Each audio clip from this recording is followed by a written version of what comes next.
वरखेडीत 2 ठिकाणी चोरी, काजू बदामासह 29 ग्रॅम सोने, 110 बार चांदी, 2 लाख रुपये रोकड लंपास। धुळे तालुक्यातील धुळे शहरालगत असलेल्या वरखेडी येथे रात्री धाडसी चोरी झाल्याचे निष्पन्न झाले असून यात वरखेडी बहिरम मंदिर शेजारी राहत असलेल्या येथील शेतकरी तथा दुग्ध व्यावसायिक किशोर शिवराम धनगर हे गच्चीवर झोपण्यास गेले असता रात्री चोरट्यांनी मागचा दरवाजा कडेकोंडा तोडून आत शिरकाव करून कपाटातून शेती पीक कर्ज योजनेसाठी घेतलेले 1.5 लाख रुपये कर्ज व डेअरीचे 50,000 रुपये कर्ज असे एकूण 2 लाख रुपये कर्जाचे रोख रक्कम असलेली चोरट्यांनी लंपास केले।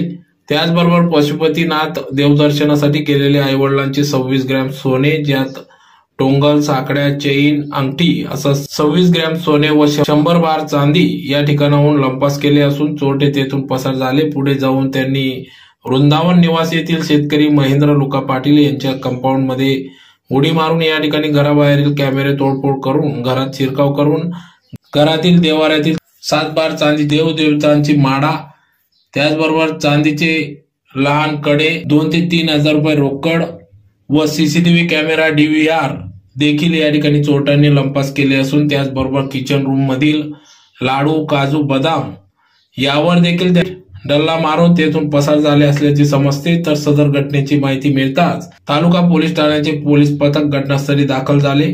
यावेळी ठसे तज्ञ श्वान पथकास पाचारण करण्यात आले होते। तर पुढील तपास चालू असल्याचे समजते। तर येथील स्थानिक नागरिक ग्रामस्थांकडून पोलिसांनी गस्त वाढवण्याची मागणी केली आहे।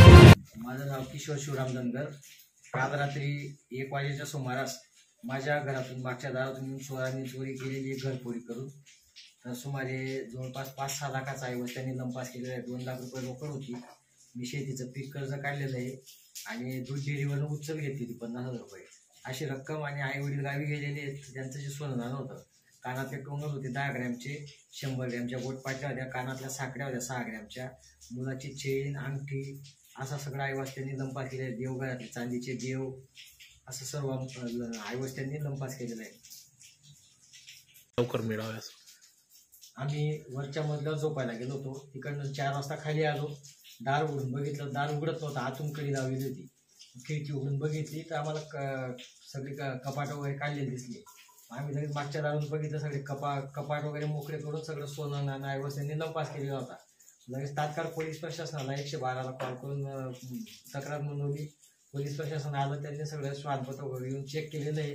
प्रशासनाला एकच विनंती आहे की त्यांनी लवकरात लवकर तपास लावून आमच्या जे काही ऐवज त्यांनी लंपास केलेला आहे तो आम्हाला परत मिळून द्यावा।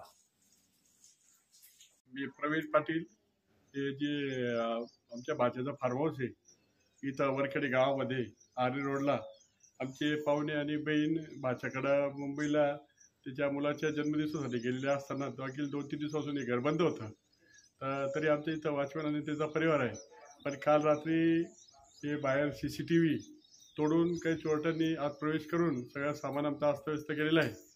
अस्तव्यस्त केल्यानंतर इथं पूर्ण CCTVमध्ये हा सगळा परिसर असल्याने त्यांनी सर्वप्रथम इथं CCTVचा जो DVR आहे DVR काढून नेला आहे।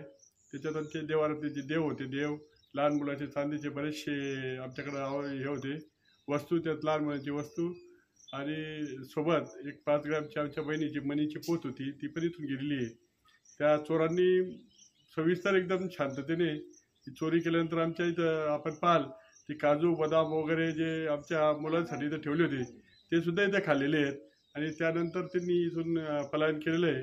आमचं बरंचसं नुकसान झालेलं आहे। तसं तालुका पोलीस स्टेशनची गाडी रोज येतच असते, पण तालुका पोलिसांनी या परिसरात वरखेडी परिसरात गस्त वाढवावी, त्यांचं सहकार्य कायम असतं। गावात त्यांची चक्कर चालू असतात, पण ही दहशत जी चोरांची आत्ता झाली ती जास्त झाली। तर कृपया तालुका पोलीस स्टेशननी वरखेडी परिसरामध्ये अजून एखादी गस्तीची चक्कर वाढवावी अशी आम्ही विनंती करतो। नुकसान खूप झालं आहे।